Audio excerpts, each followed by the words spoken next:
오늘 하나님의 말씀은 로마서 5장 11절의 말씀 되겠습니다.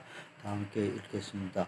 그뿐 아니라 이제 우리로 화목하게 하신 우리 주 예수 그리스도로 말미암아 하나님 안에서 또한 즐거워하느니라. そればかりじゃなく私たちのために今や和解をなりただせってくださった私たちの主イエスキリストによって私たちは神を大いに喜んでいるのです。アメン。ローマ人への手紙この11章です。오늘은 하나님 안에 있는 주님 안에 있는 화목이라는 제목을 가지고 다 함께 은혜를 받고자 합니다. 그러니까 화목이라는 거는 모두에게 필요하죠. 가정에서도 필요하고 교회도 필요하고 공동체에도 필요하고 이것이 다 화목이 이렇게 필요한 건데 그러면은 화목은 왜 필요하냐? 그 소금과 같은 거예요. 소금과 같이 돼가지고 그 사람 사이에 화목이 들어가면은 그냥 녹아서 다 하나가 되는 거예요. 한 마음이 되는 겁니다. 소금과 같다는 게. 빛은 뭐냐면은 하나님과 같은 거예요. 빛은 하나님이 자체가 빛이지만 빛은 하나님과 같은 거예요. 왜냐하면 빛이 비치면은 모든 사람의 마음에서 어두움이 없어지니까 껌껌한 게 없어지니까 그러니까 하나님은 빛이 되는 거고 화목은 소금과 같다는 거예요. 그러니까 우리가 사람과 사람 사이에서 화목이 없다라면은 그처럼 살기 어려운 것도 없을 거예요. 굉장히 우리가 살기가 어렵게 되는 거예요. 근데 이 화목이라는 건 뭐냐면은 하나님의 사랑의 형체가 이 세상 사람 사이에 현현한 거예요. 나타난 거예요. 이것이 바로 화목이라는 거예요. 그러니까 화목을 구체적으로 따지고 들어가면은 하나님의 사랑이 되는 겁니다. 그러니까 그리스도를 통해서 하나님께서 그리스도를 통해서 사랑을 나타내신 것, 이것이 바로 화목이 되는 겁니다. 하나님의 화목은 사람과 사람 사이, 하나님과 사람 사이에 작용하는 것으로 사랑의 주체이신 그리스도에 의해 얻어지는 의와 구원과 평안을 얘기하는 아주 정확하게 짧게 잘 정리가 된 얘기인데요. 그리스도에 의해서 얻어지는 것이라는 거죠. 하나님의 사랑은. 그러니까 하나님의 사랑이 아무한테나 얻어지는 게 아니라는 거예요. 그리스도를 믿는 사람에 의해서 그리스도의 그 사랑에 의해서 나타나는 거예요. 그러니까 그게 열매가 되는 것이 뭐냐면 의가 되는 거죠. 또 구원이 되는 거예요. 또 평안이 되는 거예요. 그리고 부활이 되는 거라고 우리가 알 수 있는 것입니다.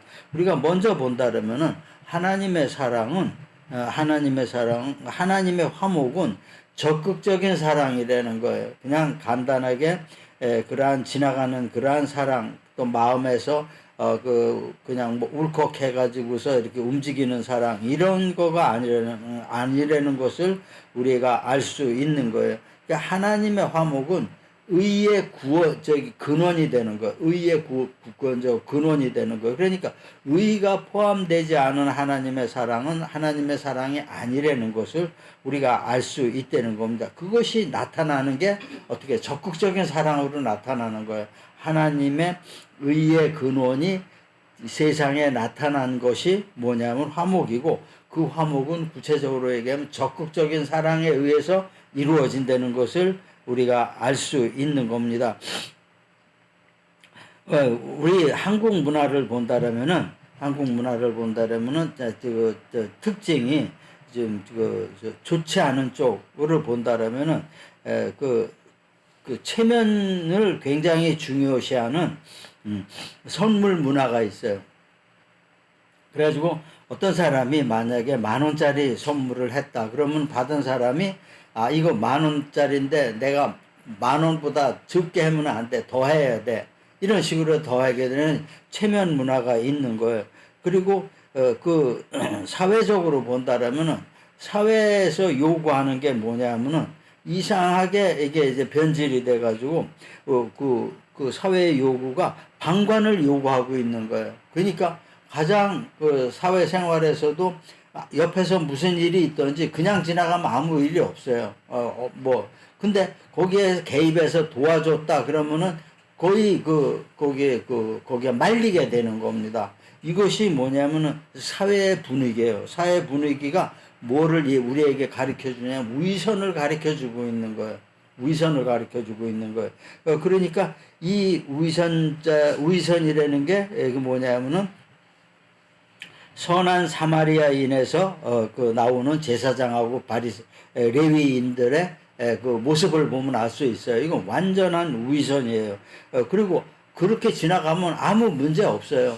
아무 문제. 믿음 안에서 믿음 안에서 문제가 되는 거예요. 사회적으로는 아무 문제가 없어요. 그러니까 이것이 우리 사회의 하나의 약점이 되는 겁니다. 방관, 이것도 위선, 이런 것도 체면적인 이런 것이 굉장히 문제가 되는 겁니다. 믿음 안에서는 사회생활 하는 데는 아무 지장이 없어요. 하지만 믿음 안에서는 이런 게 문제가 되는 거예요. 그래서 하나님께서 말씀하신 겁니다. 이게 먼저 본다면은 위선적인 그러한 사랑이 있는 거죠. 제사장도 그래요.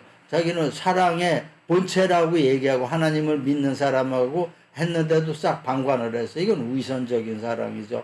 레위인도 마찬가지예요. 그 사랑을 행해야 되는 사람이 행하지 않았으니까 위선적인 사랑이 된 거예요. 그 다음에 본다면 우리가 소극적인 사랑을 알 수가 있는 겁니다. 그건 뭐냐면 악을 행하지 않는 거예요. 그러니까 너는 너, 나는 나. 아무 상관이 없다는 거예요. 그러니까 나쁜 짓을 하지도 않고 남이 나쁜 짓 하는 거 받아들이지도 않는 거예요. 이것이 소극적인 사랑이에요. 이것은 뭐냐면은 지독한 개인주의에서 나오는 겁니다. 그러니까 나 외에는 아무것도 없고 내가 도와줄 이유도 없고 사랑을 베풀 일도 없는 거고 방관보다 이건 더 더 나쁜 거죠. 악을 행하지 않는다는 겁니다. 이 악을 행하지 않는 것이 근데 이것이 또 하나님 앞에서는 이것도 아니라는 것을 얘기하고 있어요. 하나님께서 적극적으로 말씀하시는 건 뭐냐? 적극적인 사랑에 선을 행하는 사랑. 선을 행하는 사랑은 뭐 구체적으로 얘기하면 반대급부를 바라지 않는 사랑이라는 겁니다. 반대급부를 바란다면은 그거는 적극적 사랑이 아니에요. 하나님 사랑하고는 전혀 별개의 문제예요. 그러니까 우리 사회에서 봉사자들이 얘기할 때 피봉사자들을 대할 때 내가 이 정도 했는데 이 정도 반응이 있어야 되는데 왜 반응이 없다. 이것은 뭐냐 반대급부를 노리는 거예요. 반대급부가 반드시 금전적인 게 아니라도 마음적인 거라도 똑같은 거예요. 그걸 이걸 구하는 겁니다. 원하는 거예요. 이것은 우리에게 그 하나님의 적극적인 사랑하고는 완전히 벗어난 것을 얘기하고 있어요. 누가복음 14장 14절에도 나와 있어요. 그러니까 반대급부를 할 수 없는 자에게 사랑을 줘라 그래요. 그런 사람에게 잔치를 베풀라라는 건 사랑을 주라는 얘기가 되는 겁니다. 그러면서 구체적으로 적어놓은 게 뭐냐? 가난한 자, 몸이 불편한 자, 저는 자, 다리를 저는 자죠. 또 맹인들 이런 사람들에게 잔치를 베풀고 사랑을 베풀으라는 거 뭐냐? 이 사람들은 반대급부를 할 수가 없는 거예요. 그러니까 그 사람들이 어떠한 사랑을 받는다 하더라도 갚을 수가 없는 거예요. 그런 사람들을 위해서 잔치를 베풀라 그랬어요. 그건 뭐냐면 그렇게 베풀 경우에 바로 하나님의 사랑이 내게 간다는 얘기를 하고 있는 거예요. 그러니까 반대급부를 받았다라면 그걸로 끝난다는 거예요. 너는 세상에서 베풀었지만은 적극적으로 사랑을 베풀었지만 반대급부를 원했고 반대급부를 받았으니까 네 그 영광은 거기에서 끝난 것이다 라고 하나님께서 말씀하신 거예요. 그러니까 우리의 그 적극적인 사랑이라는 것이 얼마나 깊은지를 감을 못 잡는 거예요. 바로 이것이 하나님의 사랑이라는 겁니다. 이것은 이 적극적인 사람은 남들이 자신에게 그렇게 행하건 아니 행하건 나는 그들이 필요한 것을 그들에게 행한다. 바로 이거가 되는 겁니다. 이거 굉장히 중요한 얘기죠.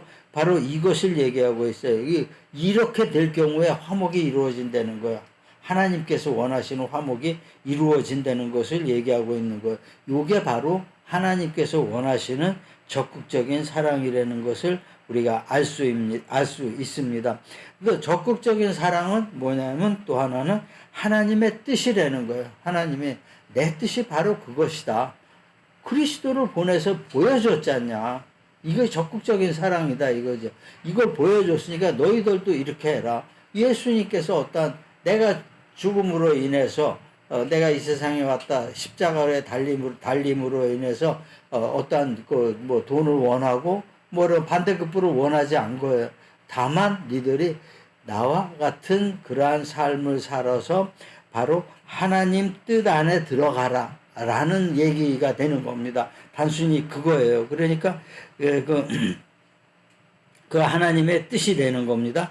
여기 보면 로마서에 보면 13장 8절에 보면은 그러죠. 사랑의 빛 외에는 아무 빛이라도 이 세상에 지지 말라 그랬어요. 이것은 뭐냐면은 우리가 삶에서 빛이 없어야 된다는 얘기예요. 빛을 지고 살지를 말라는 거예요. 왜냐?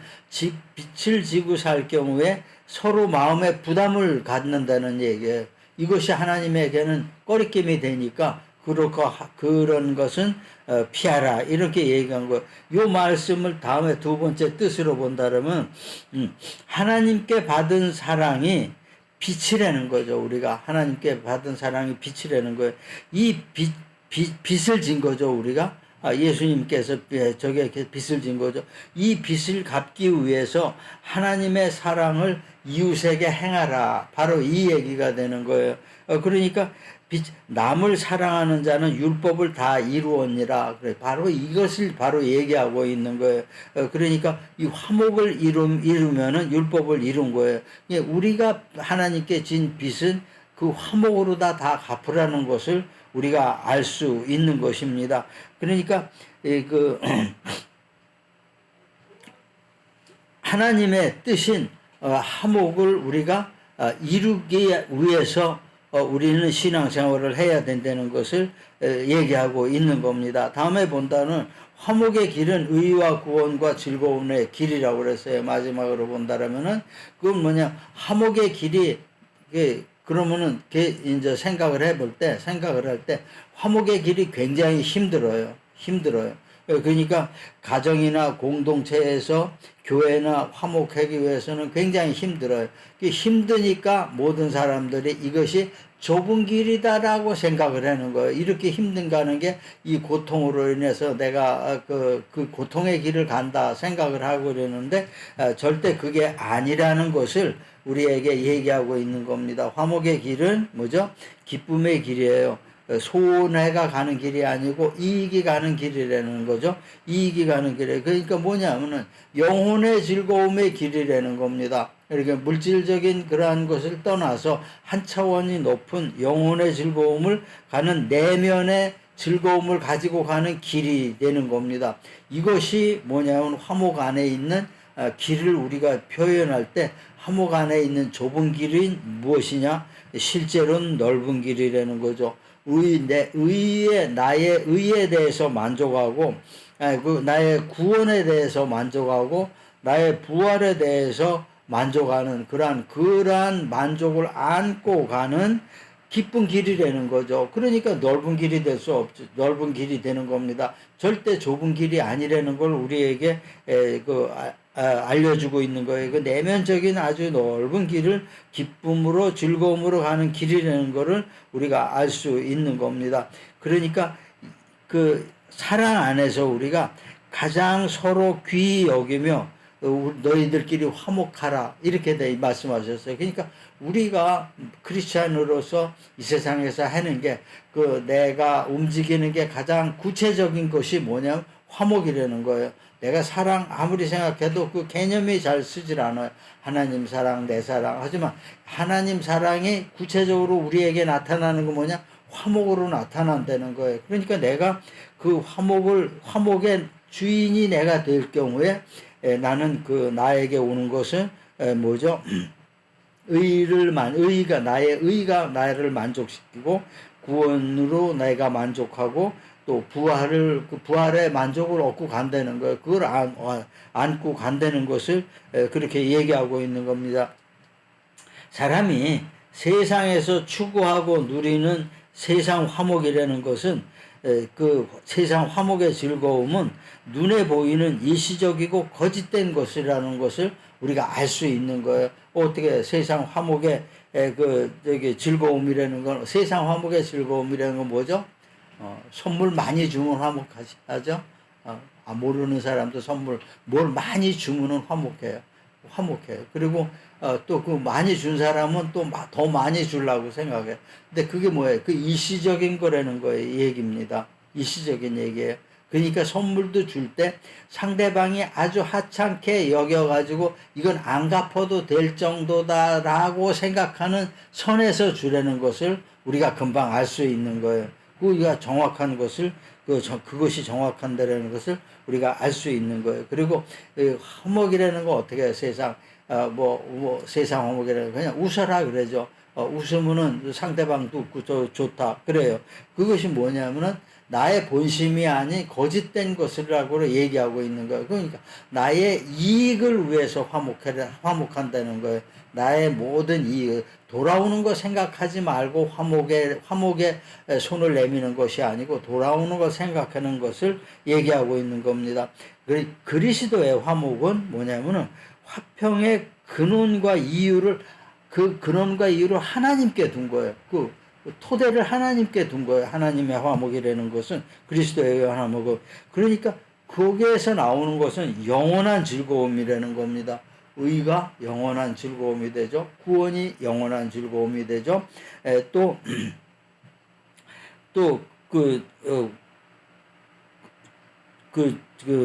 부활이 영원한 즐거움이 된다는 것을 우리가 알 수 있는 거. 요것이 우리에게 화목을 움직이고 있는 참 즐거움이라는 것을 우리가 알 수 있는 겁니다. 그러니까 우리는 영원한 즐거움의 안에서 있다는 것을 우리가 영원한 즐거움의 안에 있다는 것이 바로 하나님과 화목, 사람과 이웃과의 화목이라는 것을 우리가 금방 알 수 있는 것입니다. 오늘 말씀을 간추려서 얘기한다면 우리의 사랑은 사랑을 낳아요. 사랑을 많이 받아본 사람이 사랑할 줄 알아요. 사랑을 많이 받아본 사람이 사랑을 나눌 줄 알아요. 근데 살면서 생활 환경이나 모든 것이 증오가 쌓인 사람은 사람 증오하는 것밖에 몰라요. 사랑을 할지 몰라요. 이 증오가 마음에 쌓인 사람의 사랑이라는 것은 뭐냐면은 반대급부를 바라는 사랑이에요. 아주 이기적인 사랑이 되는 겁니다. 그러니까 우리가 얼마만큼 생활 환경에서 생활 환경이 중요한 것을 알 수가 있는 거예요. 사랑은 흘러내려가는 거니까. 그러니까 사랑을 많이 받은 사람이 많은 사랑을 할 수 있고, 이렇게 우리의 사랑과 증오는 정반대이면서도 자신과 주변에 영향을 아주 지대하게 미친다는 것을 우리가 알 수 있는 거예요. 그러니까 사랑 앞에서는 증오는 그냥 녹아버립니다. 하지만 증오 가진 사람이 사랑으로 바뀌는 일은 거의 없어요. 왜냐? 증오가 그만큼 딱딱해야 되는 거예요. 사랑 가지고 그걸 뚫지를 못해요. 하나님 외에는 뚫지를 못해요. 인간이 그걸 뚫지 못해요. 그러니까 우리가 그것을 아주 깊이 새길 때 우리가 그러한 생활 환경을 어떻게 해야 되는가, 또 그 사람이 사는 거를 어떻게 해야 되는가, 를 생각하게 되는 거예요. 이게 이것을 다 모아놓은 것이 성경이라는 얘기예요. 하나님 말씀이라는 얘기예요. 하나님 말씀이라는 성경이라는 한마디로 얘기하면 화목이에요. 한마디로 얘기하면. 그러니까 우리가 그것을 알 수 있는 겁니다. 그러니까 교회와 가정은 이타적인 사랑의 공동체가 되는 거예요. 이기적이 아니고 절대 뭐 바라는 것도 아닙니다. 주면 주는 걸로 끝나는 겁니다. 그러니까 그런 말이 있죠. 교회 안에서 동거를 하려면은 다 준다고 생각해라고. 빌려주는 게 아니고 준다고 생각해라고. 그래서 그게 뭐냐, 교회 안에서는 동거를 하지 말라는 거예요. 절대 하지 말라는 거예요. 차라리 그냥 주는 것이 낫다는 겁니다. 서로 안 좋아지니까 이 뜻이 전체적으로 반대쪽으로 가버리는 거예요. 그리고 이 교회 가정 공동체는 뭐냐, 이타적인 사랑의 본부예요. 그러한 그 토대가 되는 곳이에요. 그렇기 때문에 용서와 화목으로, 사랑으로, 용서와 사랑으로 화목을 추구하는 공동체가 되는 거예요. 바로 이것이 교회고 가정이고 공동체가 되는 겁니다. 하나님 믿는 공동체가 되는 겁니다. 하나님 사랑에서 이웃 사랑으로, 받는 사랑에서 주는 사랑으로 가는 기쁨이라는 것은 이루 말할 수가 없는 거예요. 그 기쁨 자체도 기쁨이요. 하지만 우리에게 어떻게 돼? 의의 만족, 구원의 만족, 부활의 만족, 이런 걸 얻게 되는 겁니다. 이것을 누구한테, 바울도 얘기했죠. 이 기쁨은 누구하고 나눌 수도 없는 거라는 거죠. 구원의 기쁨, 부활의 기쁨. 그리고 얘기해봐야 잘 모른다는 거죠. 본인만 안 되는 겁니다. 이러니까 내면적인 기쁨이 되는 거예요. 그 내면적인 하나님의 어루만지심 속에서 우리가 살아가게 된다는 것을 알 수 있는 것입니다. 이러한 내면적인 사랑의 기쁨으로, 하나님 사랑의 기쁨으로 삶을 사시는 복된 여러분과 여러분의 가정이 되시기를 주님의 이름으로 축원합니다.